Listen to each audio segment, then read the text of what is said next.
Hey everyone, welcome back to Genai Sports News. I'm Genai, and we have got a packed show for you today, so let's get straight into it. We start with a massive moment in English football history. Both Sky Sports and BBC Sport are reporting that James Milner has officially announced his retirement from professional football at the age of 40. And what a career it has been. A full 24 years competing at the very top level of the game.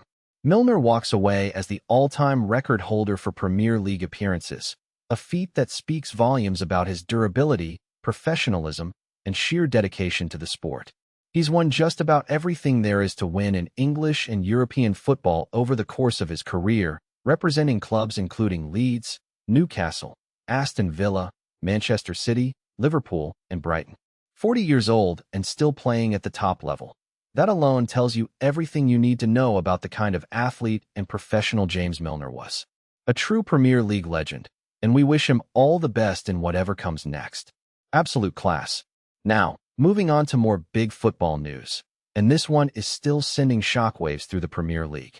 According to Sky Sports, former Liverpool head coach Arne Slot has been sacked by the club, and he's now written an emotional farewell letter to the fans. In the letter, Slot described his connection with Liverpool and its supporters as something that, quote, goes beyond football. It's a touching farewell from a manager who clearly formed a deep bond with the club and its fan base during his time at Anfield. But Sky Sports also analyses why the dismissal, while tough, was ultimately necessary. The report suggests that Slot simply didn't have the answers to Liverpool's growing problems on the pitch, and that his position had become untenable. The decision-makers at Anfield apparently took a little longer than the fans to reach that conclusion.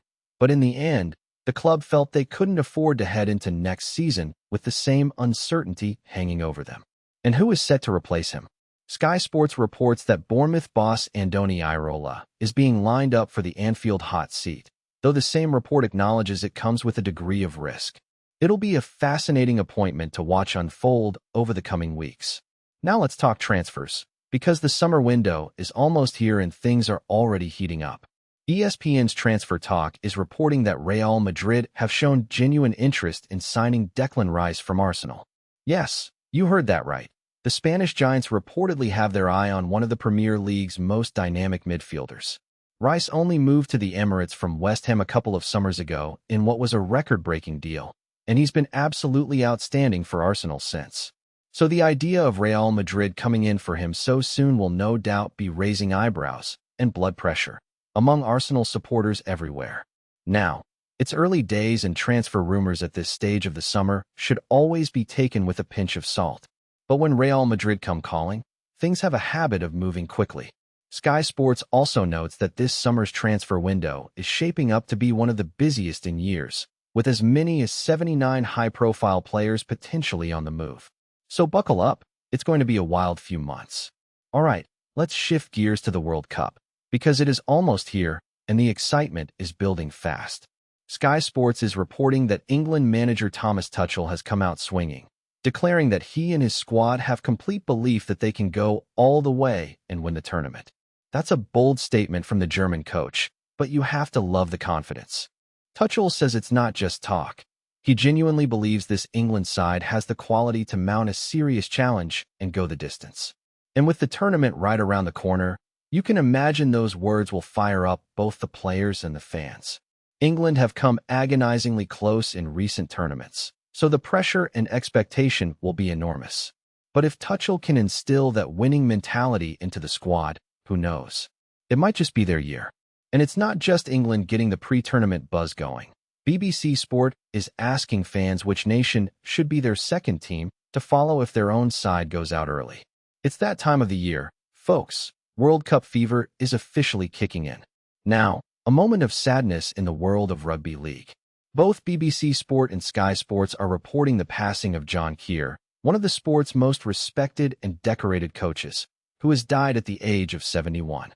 Kear had a long and distinguished career in the game, as both a player and a head coach at the highest level, including roles in Super League and International Rugby League.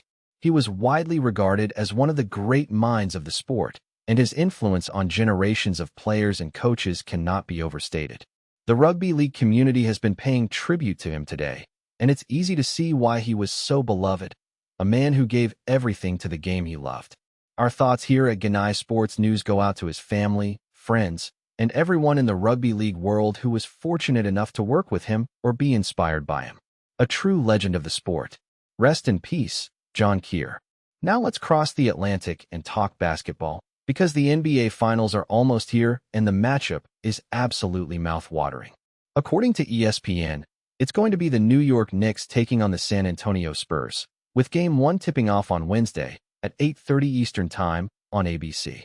ESPN's experts have been breaking down everything you need to know ahead of the series, and there are some fascinating storylines at play.